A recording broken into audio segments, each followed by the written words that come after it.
about to be live. Here we are. We are finally live. We are live. Hey everybody, how's it going? It is Tuesday Good. night. I know. Hi. I'm excited to be here. We haven't been here in 3 weeks. This is good. I know. This has been 3,000 miles. Kid through the ER. Yeah, it's been a wild and crazy last 3 weeks. Now, why is a kid in the ER? Kid had somebody swing and hit her in the head. So they tried to take her to urgent care, which of course you can't do a CT scan at urgent care. So she got taken to Duke's ER and sat in the ER for 12 hours, waiting for a CT scan and a result for a concussion. Well, all better now?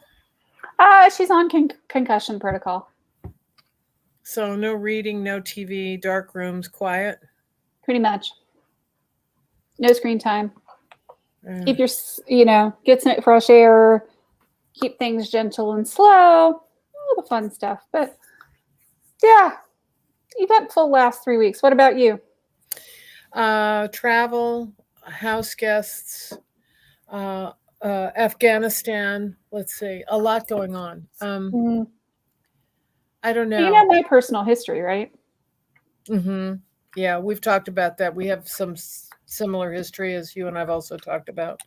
So we'll just leave that alone and move right along. Yeah. Yeah. So lots of triggers there, but it just, yeah. And this is part of like life and business. And I called Vicky the other night and I'm like, I did. And it's good to have friends that we can do that with. It's good to have friends that don't live in your town, too. And they're not going to care if you call them and say, I just want to go screaming, running from the building like my pants are on fire. And, it's a 600-mile drive to my house. So, there you have it. Whatever. One of the things when you and I were talking, I said to you, these are tough times. And people can be disappointing, but you have to choose wisely because you can't just call anybody up and talk about business. You can't. No. Because people talk. And if you're a business owner, many people hate you because you're a business owner because they think, oh, you've got 10 million in your checking account. And so you have to do things differently. And you have to be very careful who you talk to. And how you talk about it. I mean, that was one of the things that I learned too. It's not just who you talk to, but how you say things. Well, I think there needs to be someone in your life, other than your spouse, that you don't have to worry about how it sounds, that you can lay it out and you have a trusted friend. You can say, this is what I'm dealing with. And know that they're not going to talk. But we've all been burned at that. And you have to be very, very careful, especially those people who say, you can tell me. It's okay. I won't tell anybody. And that's often a big tell in itself. Yeah. I had a friend, a famous friend, and she had a terrible thing happen to her. And she was raped when she was in college.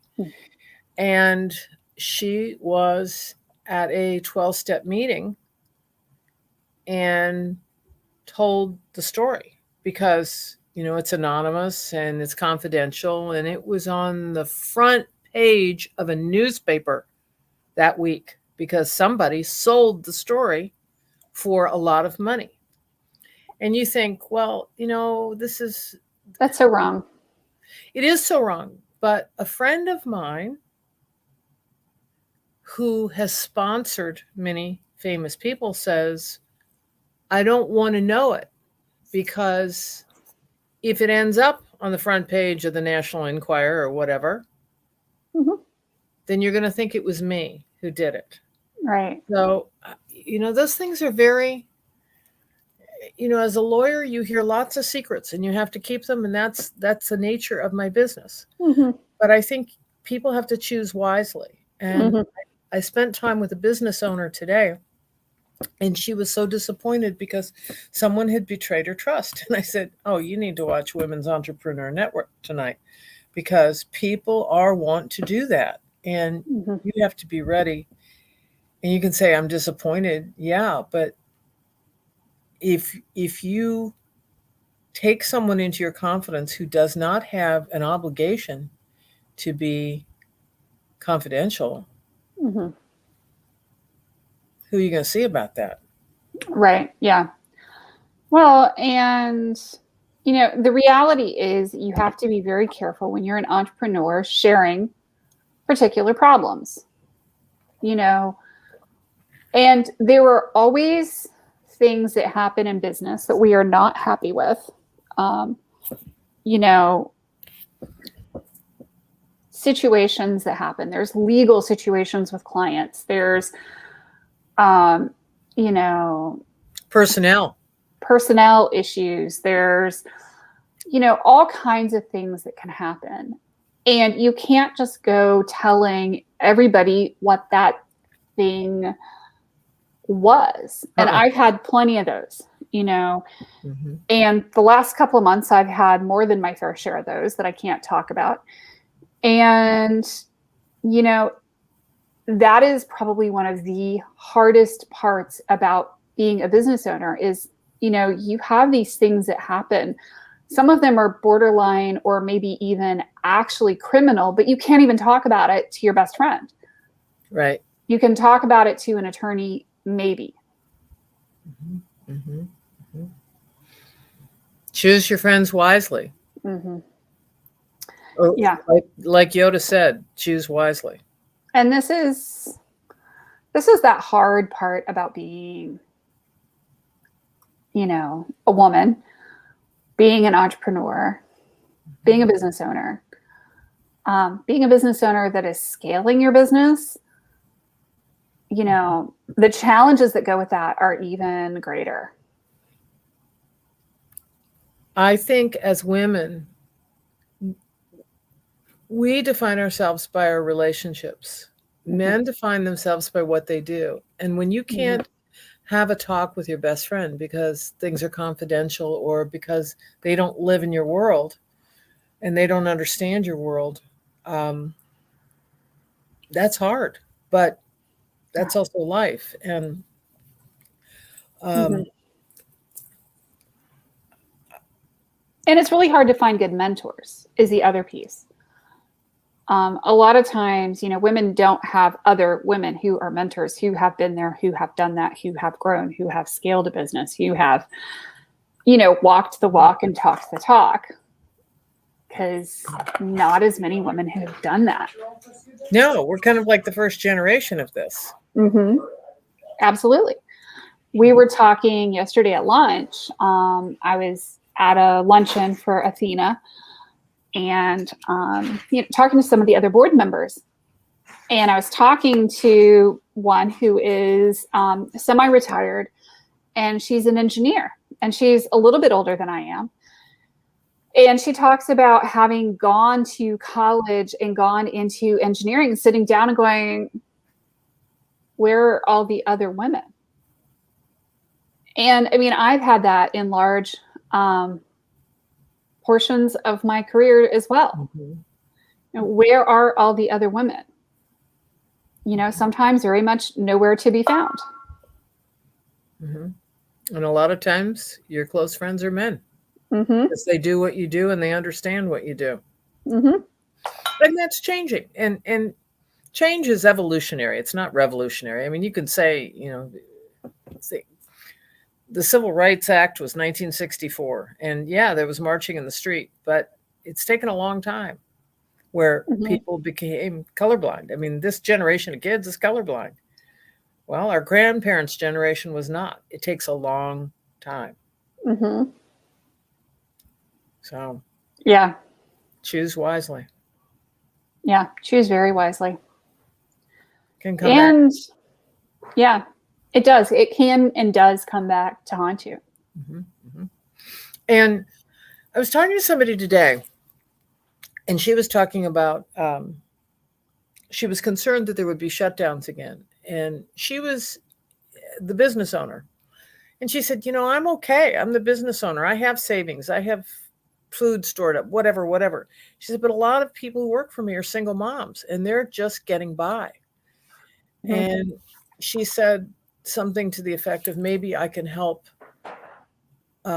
some out if they get into trouble. And I said, you better talk to your lawyer about that before you do that as the business owner, because if you're given to Haley but not Vicky, that could be a problem.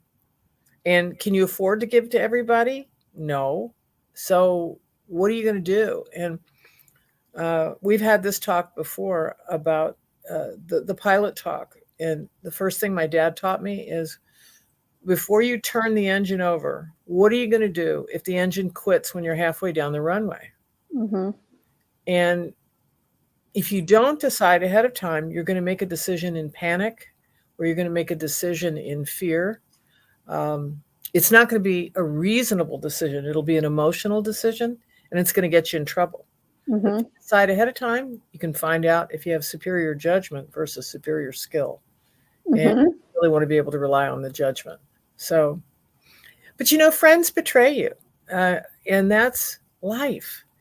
And just about It's hard. everybody. Oh, yeah, it is hard. It is hard. I I laugh about this because my best friend was having an affair with my first husband, and you think, ow, it doesn't get any more painful than that. I mean, at the time, I thought I was going to die, and now I want to send her a thank you card every year.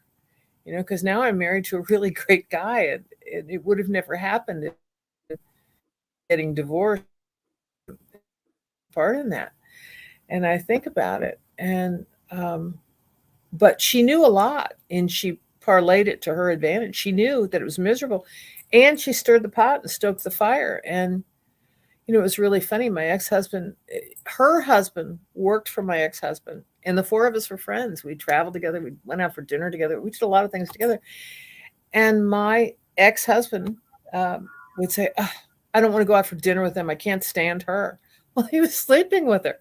And oh, come on, let's go. And the betrayal was so many layers. And I think, oh, you've just got to, you can't always tell. I mean, people who are liars and betrayers are good at it. You're not their first victim. They're good at it. And you got to be careful when it's a business. You don't want anybody knowing your business secrets. Mm-hmm. You don't want anybody knowing your bank accounts. Mm-hmm. That's just foolishness. Mm-hmm. And we've all had stalkers in our life who are very interested in what we own and what we do. And I mean, there's always what you drive. And yeah. There's always somebody who's got some interest in your life more than they should. And you got to be aware of that and keep them, out of your life. Keep them at a distance. So yeah, it's hard to keep that at arm's length too. Mm-hmm. So then my question is, okay, so yeah, you get that employee who goes off and reveals corporate secrets, or you get that, CPA who reveals your financials or who takes money or whatever. And you tell a friend, and the next thing you know, everybody's lips are flapping. Right. How do you regroup from that? Well, you don't want that reputation of being the gossip. First of all, you don't want that reputation. And if you think that CPA has stolen money or has, you call up the district attorney and start talking to him and let him hear the story. If it's just something where we've all known doctors who talk too much. There's a doctor in my town who says stuff like, he's a neurologist, and he says stuff like, oh, I made $1 million on NutraSweet. And I said, what? And he said, all these housewives who have migraines, it's from NutraSweet. And, they come in and pay my $300 consult, and I tell them to stop drinking, diet, whatever, and that takes care of it. You shouldn't say that. And when they start talking about who their patients are, that's not cool. Mm-hmm. And I don't know. I think there are ways of letting people know. Mm-hmm. I found that not to be my comfort zone. You can read a Mm-hmm. lot through the lines when somebody says, "Hey, have you thought about having a consult with Dr. Joe Schmo?" And I think, yeah, I thought about it, but it really wasn't my comfort zone. Well, what do you mean by that? Well, it just isn't my comfort zone. If you're too dumb to read between the lines, then I can't help you. Mm-hmm. And I think there are ways of doing that without putting yourself in legal jeopardy, without putting yourself in gossip land, without being a bitch. You don't want to be a bitch either. You just want to make it clear he's not the right doc for me, or Mm-hmm. I chose so and so instead. Well, why was that? And people forget that no is a complete sentence. Well, Mm-hmm. why don't no. Well, do you want to talk about it? No. Well, why? Uh, I don't want to talk about it. Mm-hmm. And that just really surprises people that you're not there to dish the dirt or tell the story. Mm-hmm. Um, I was in an organization that was members only, and if someone, a lot of us were lawyers, if someone was proposed for membership and one of the Mm-hmm. existing members had a problem, all they had to say, and I was the person, there was only one person, and I was the person, hey, Vicky, Sally Sue cannot join. I can't have her in the organization. It wasn't my place to say, well, why is that? It was, that's good enough. And, when you're lawyers, it's often things like, yeah, I represented her husband in a divorce, or you know what I mean? You have reasons, and they're not up for discussion. And I think that we as women Mm-hmm. need to remember we don't have to discuss this stuff. No is a complete sentence. So, Yeah. and here we are I like. discussing the stuff. Well, yeah, around the edges, right?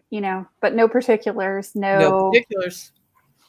no details, guys, none. But you've got to pick and choose your confidants wisely. And boy, is that hard. And one of the things I've learned is, you know, you need the business besties, the business confidants who you can share with. The olders and wisers. The olders and wisers who have got the scars to prove it. Because the other thing too is that some of this stuff is nauseating, frustrating, anger inciting, all of it. I mean, it is just the emotional roller coaster from hell. And, I don't dump that on my spouse. Right. You've got limited time with your spouse. Why would you want to bring that to indigestion fruition? Mm-hmm. Something, here's another good example of this. Lots of people in New York were very, very proud to say that Bernie Madoff was their investment advisor. Mm. And everybody, oh, well, I go to Bernie. And Yeah. But interestingly enough, none of those people ever asked for an audit. Mm-hmm. I get an audit from a major accounting firm every year from where I invest. Mm-hmm. And it says that, if Billy Bob says he's got $10, then he's got $10, and this is where the accounts are held, and this is where the licenses are, et cetera, et cetera. Nobody ever looked.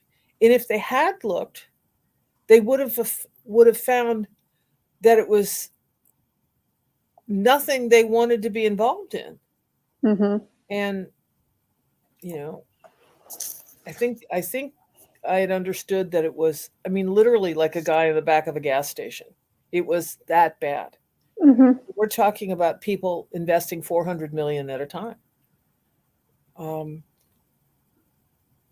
I don't know. Wisdom is in short supply. Yes, right now it surely is. It surely is. Trust but verify. Pray for those women in Afghanistan. Pray for our soldiers. Pray for those people who helped us there. Apparently, they're out of fuel at the airport, so they can't get planes out. I don't know what the solution is. The details change every 15 minutes, but it's really bad. And I can't do anything other than say my prayers, and I'm asking that everybody do the same. Yeah, absolutely. For safety and oh my goodness. Mm-mm-mm. So it's the end of the summer, Hmm. and we're going back into the school year, which for a lot of people out there is a big deal because Hmm. trundling kids off to maybe normal going to school again for the first time in a long time. A lot of upset, a lot of fear, and I'm thinking of you all and hoping it goes smoothly and hoping that it's everybody's okay. Yeah, me too. And in all of the successes for all the women and men in the Haley's Women's Entrepreneur Network, for anybody who's listening, I want to say good for you. I am happy for your success. I want to see you double it, triple it. I want to see you be okay, and I want to see you love what you're doing. But there are a lot of people out there who want to see you fall on your face because you have something they don't have. So be very careful. Yeah, very much. I agree. And we've learned that the hard way. Yep, absolutely. I've done it. I know you have. It's Yeah. a thing. And your employees are your employees. Maybe you're friendly with them, maybe you're not, but don't cross the line. Because if you do, it's going to be it's going Hmm. to be bad. I Yep. you know I doing what I did, family law, divorce support and custody. I have been the receiver of a lot of secrets, and I think about all the interoffice affairs that people had. And this doesn't turn out well ever. It's just always a mess for at least one person, and choose wisely. Yep. Absolutely. So, what are we going to do next time? We're going to visit again, and I hope people send in ideas so Yeah. we can have things that we can talk about. Sounds good. We'll talk soon. I look forward to it. You have a good evening. You too. Take care. Take Thanks, care. guys. Bye bye.